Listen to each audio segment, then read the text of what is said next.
Hi everyone, and welcome back. Many years ago I heard a story of a prisoner of war who was captured during the Second World War, and he was held by the Japanese in Burma.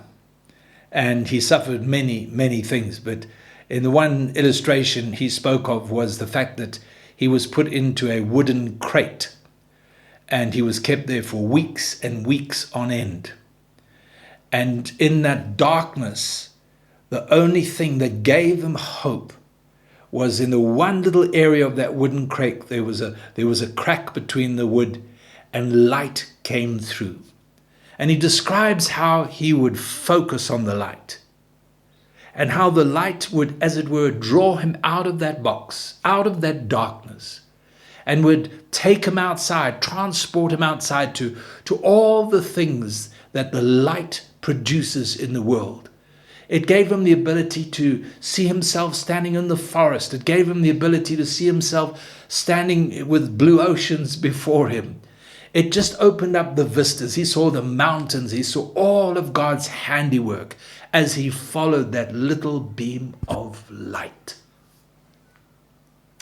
That's how we need to live. We are surrounded by darkness. The darkness of this world, the darkness of society, the darkness of evil and immorality. We need to make sure, as Psalm 141 says, my eyes are toward you, O God. My Lord, in you I seek my refuge. My eyes are on you. You are the light. I'm following the light. What the light leads me to is to God, His character, His ability, His goodness, and His grace. It's so easy to be overwhelmed and distracted by what we see in the newspapers, by what we hear in the press, the media, social media. We need to look for the light. We need to follow that light. It will lead us to God Himself. Matthew 6:22 says, the lamp of the body is the eye. If your eye is good, your whole body will be full of light. But if your eye is bad, your whole body will be full of darkness. If for the light that is in you is in darkness, how great is that darkness? What is he saying?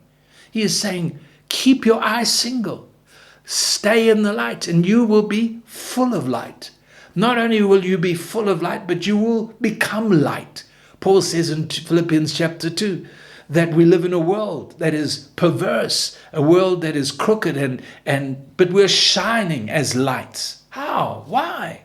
Because our eyes are seeking the light of God. We're keeping our eyes on Him in everything, through everything.